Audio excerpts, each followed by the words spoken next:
What happens when your entire world just breaks in a single, ordinary moment? How does your brain even begin to cope?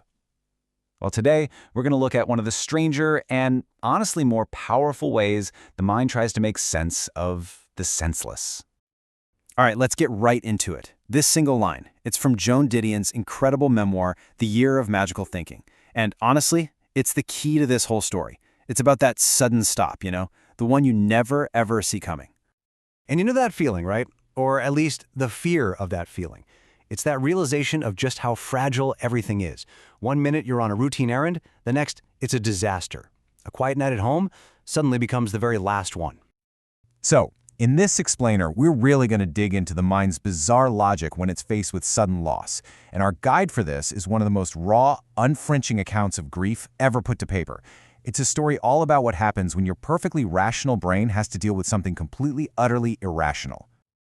Okay, so let's picture this. It's December 30th, 2003. The evening. Joan Didion and her husband, John Gregory Dunn. They'd been married for almost 40 years. They're just getting back to their apartment in New York. And they've just come from the hospital, which was incredibly stressful. Their daughter, Quintana, is in the ICU, in a coma. And what's just so striking about this is how normal it all was.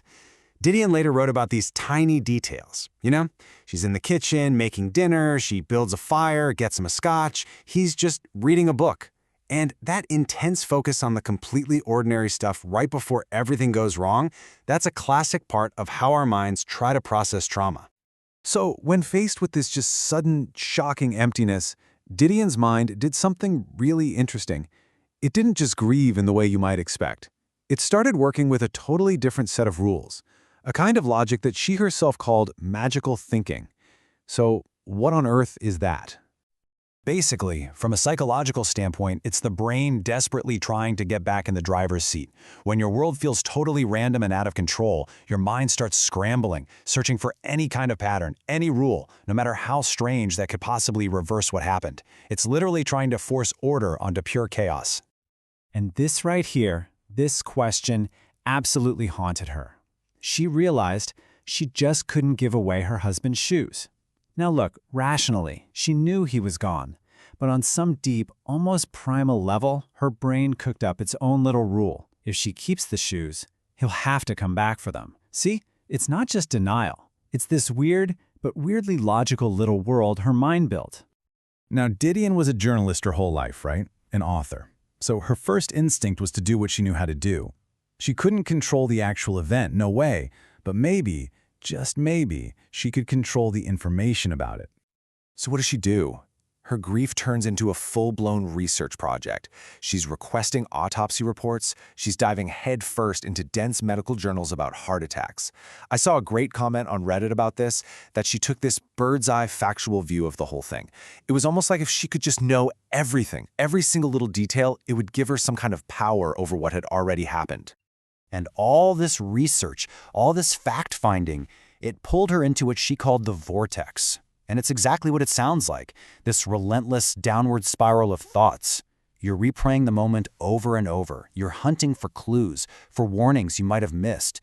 You get stuck in those awful if-only loops. It was her brain trying to reverse engineer the tragedy, to find one little mistake in the sequence of events that she could go back and, well, magically fix. But here's the thing. Didion's super analytical, almost academic approach to grief, that's just one story. It's so important to get this. For a lot of people going through something horrible, the brain does the complete opposite. I mean, we've all seen this list, right? Denial, anger, bargaining, the whole 5 stages of grief thing.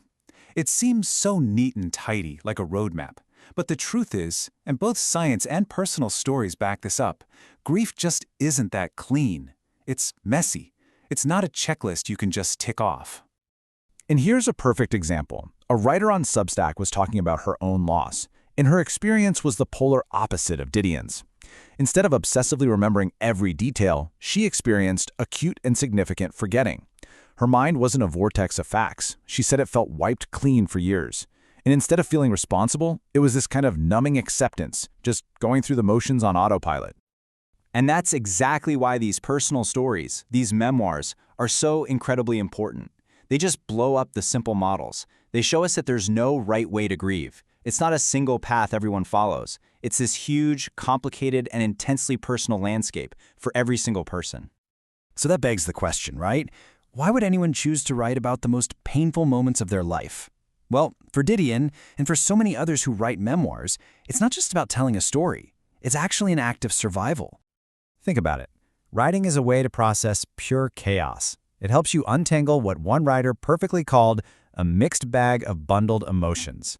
It's a way to try and understand, to build a story where there was just nothing. And maybe, in the end, you create something that can help someone else find their way through the dark too. And really, that's the heart of it all. For Joan Didion, writing this book wasn't just a project. It wasn't even therapy. It was something she had to do. It was the only tool in her toolbox, the only map she had to try and navigate what she called the wilderness of grief and find some kind of way forward. So, in the end, Didion's whole journey through this magical thinking really leaves us with a powerful idea. We can't control those shattering, ordinary moments in life. We just can't.